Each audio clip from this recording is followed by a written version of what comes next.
Commander, you've received a new message at your private terminal.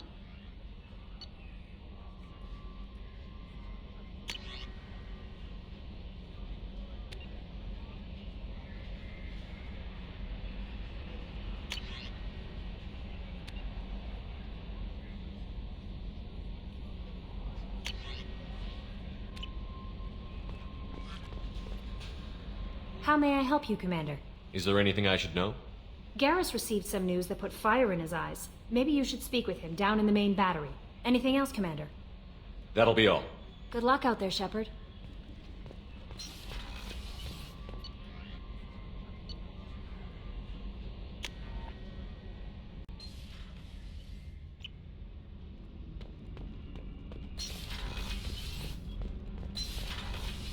I've got green across the board. The forward tanks are buoyant and elevated.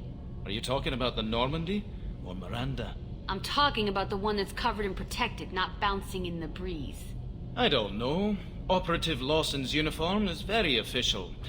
It always makes me stand at attention. You're such a dog.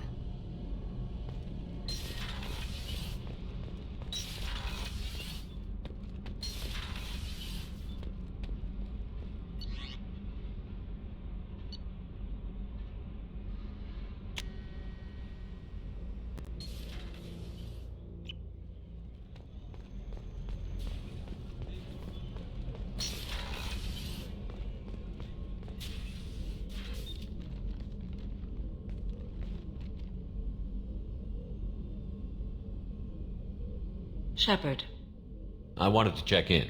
I am always happy to talk with you. I'm interested in hearing more about Asari Justicars.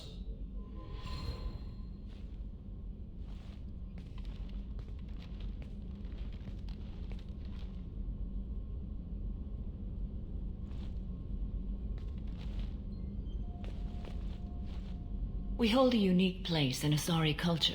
Justicars are from another era. Young Asari grow up watching vids about our adventures. Pure fiction, of course.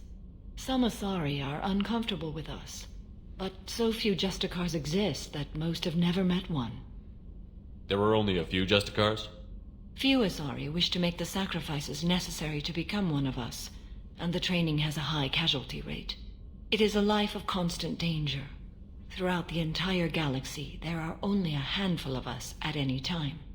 Why would anyone want to be a Justicar?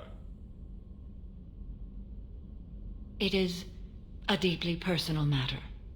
Sometimes the most brutal path is the only honest one. This code of the Justicar seems central to your life. It is 5,000 sutras and covers every situation one can encounter. I have memorized every word. There is only the code. Sometimes justice calls for mercy. It does not exist to bring about spiritual enlightenment. Its purpose is to punish the wicked and protect the innocent. The Asari I've spoken to seem conflicted about Justicars. In this age, people see shades of gray everywhere. The code of the Justicar is black and white. I might seem a hero to many, but I would kill all of them if I had to. What role do you think Justicars have in Asari society? I would say that the closest human equivalent is a knight-errant in your medieval lore. Perhaps mixed with a bit of samurai. What does your code say about killing? I am compelled to kill the wicked. If a Justicar is involved, peaceful solutions are long past. You make killing sound so casual. I remember each being I have slain. They are always in my thoughts. Does the code forbid romantic involvement? It does not. However, I would never be interested in such. That part of my life is well behind me. You could meet someone who reawakens those desires.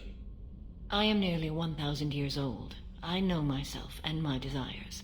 But your curiosity is quite welcome. You know about knights errant and samurai? When I knew I must leave Asari space again, I studied the history and morals of new species. When I was a maiden wandering the galaxy, humans had not yet arrived.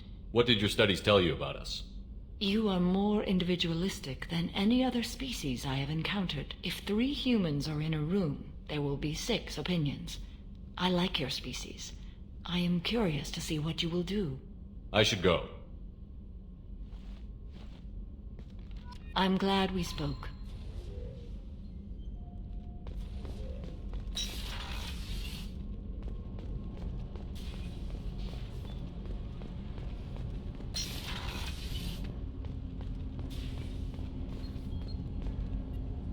Do you need something? Have a few minutes to talk? If you wish. The last time we talked, you started speaking about a past event, as if you were watching it. Drell have perfect memories. We can relive any moment in our lives with perfect clarity. It's difficult to control at times. Some of us disappear into, let's call it solipsism. What do you mean, solipsism? When a memory feels as real as life, it's as valid as life. Thinking about a moment brings back the smell of cut grass, the warmth of another's hand on yours, the taste of another's tongue in your mouth. Wouldn't you rather lose yourself in such a memory than spend the night alone, staring at walls of metal and plastic? Isn't there a risk that you could lose yourself in bad memories as well? Of course. Remembering the times I've taken bullets is unpleasant. But I can look at my knee and see it's not shattered. The memories that are hard to escape are those of despair. You can remember everything that happened in your life? Nearly. I expect if we remembered the birth trauma, we'd never recover from it. You can relive every assassination you've ever made? In perfect detail. Every mistake I made. Every target's last breath. That sounds difficult. At any moment you could relive the guilt. Guilt? No. I've never felt any particular guilt about my contracts. My employers killed them. My body was only the tool they used. If you kill a man with your gun, do you hold the gun responsible? My gun can't decide right from wrong. You clearly do. My soul does. But my body is merely flesh. Flesh whose reflexes were honed to kill. Drell minds are different from humans. We see our body as a vessel, and accept that it is not always under our control. That's a strange way of looking at yourself. Humans often believe in a soul distinct from the body. A spirit responsible for moral reasoning that lives on after the body's death. Our belief is just a bit more literal. The last time we talked, you remembered one of your assassinations. Something about sunset-colored eyes? That time. Laser dot trembles on the skull. Spice on the spring wind. Sunset eyes, defiant in the scope. A bystander noticed my spotting laser and threw herself between me and the target. She couldn't see me, but she stared me down. It was odd that you just blurted that out. Just another vivid draw memory? No. She was a vivid person. Did you take the shot? Not that day. I should get back to my duties. Shepard, I appreciate these chats we have. You've spent a lot of your life alone, Thane. Work fulfilled me. Reading. I barely spoke to anyone outside my family. It seems there will be no one to mourn me when I die. You're the only friend I've made in 10 years. The rest of us lose as much as you do when you hold yourself apart. I found it difficult to sit in the ship's mess for meals. I'm used to keeping my back against a wall, facing the doors. I'm trying to relax. Find my center.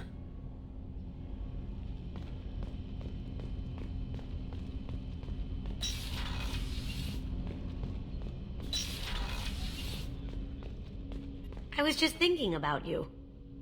Not a lot of people go in and out of Dr. Chakwa's office, other than to get medical attention, I mean. I hear you shared a drink with her. That's really nice. I imagine with all that's happened, old friends are becoming a luxury. Gabby and Ken would make a great couple. I just doubt they'll ever realize it.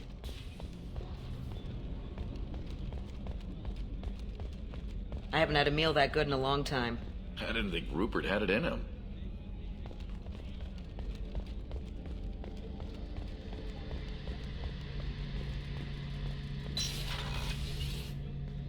Shepard, I'm glad you came by. I've got something. I may need your help. You remember Sidonis, the one who betrayed my team?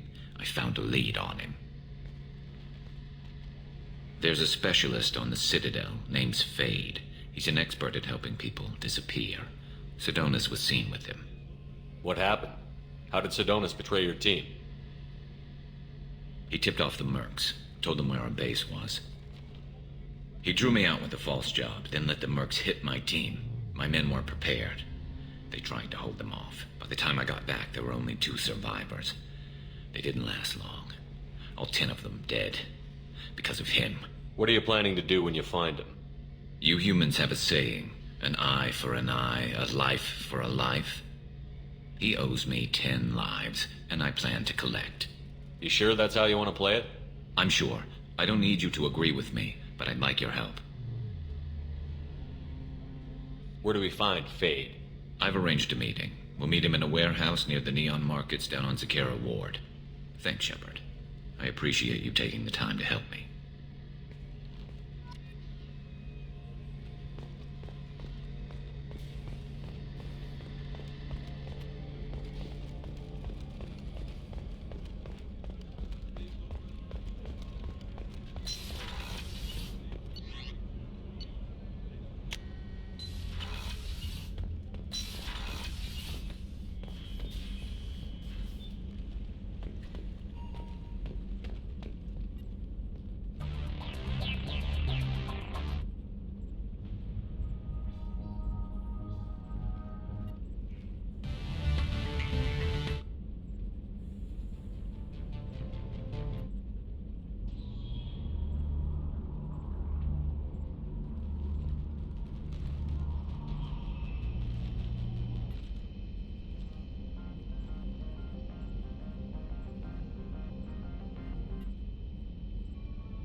No messages for you, Commander.